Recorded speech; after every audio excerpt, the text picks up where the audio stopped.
Everyone, my name is Alexandrea Cronin, and I'm a research scientist for the Department of Emergency Medicine at the University of California, San Diego. On behalf of my team listed on the screen, I'll be discussing the impact of e-scooter use in San Diego County on emergency department utilization.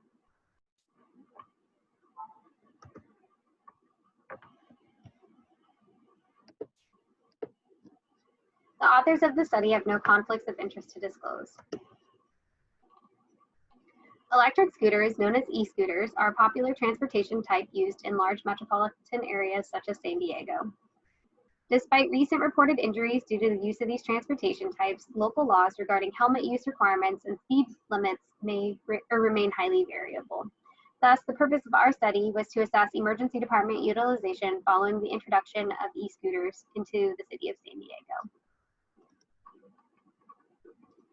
Our study was a retrospective, multi-center analysis of emergency department visits between January 1st, 2018 and June 30th, 2019. The UC San Diego health system includes 2 academic emergency departments with a combined annual census of 80,000.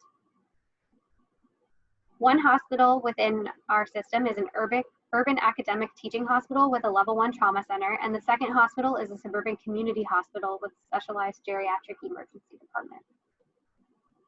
Overall, e-scooter related injuries were identified using a keyword search of physician notes and clinical impressions in the electronic health record, including scooter, motorized, electric, and powered.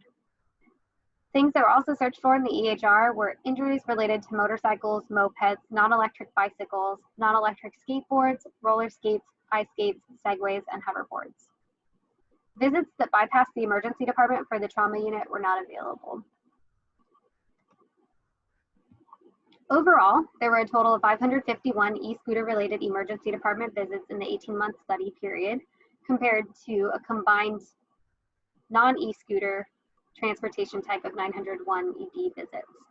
As you can see, the non-e-scooter group is broken down into bicycles, motorcycles and mopeds, skateboards, roller and ice skates, and then segways and hoverboards. And again, those are the number of ED visits reported during the study period of those transportation types.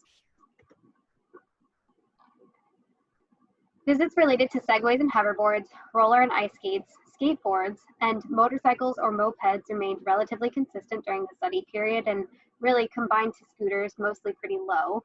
There were also many more bicycle-related ED visits than the other transportation types, but overall, as you can see, beginning in that spring to sort of summer period in 2018, you see that uptick of the scooter-related injury visits in the emergency department.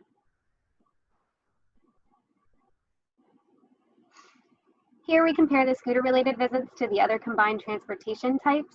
So as you can see, during the first 6 months or so in the study period, e-scooter-related ED visits accounted for 9.5% of all scooter and non-e-scooter visits combined, compared to 51.8% during the final 6 months of the study period. So quite a big increase there. As e-scooters became more available and popular again kind of during that spring sort of to summer 2018 period, e-scooter related visits increased significantly and continued to increase over the study period. And there was a statistically significant difference in the pre and post times there. Here we can see the overall study increase in the percentage of scooter related visits over time.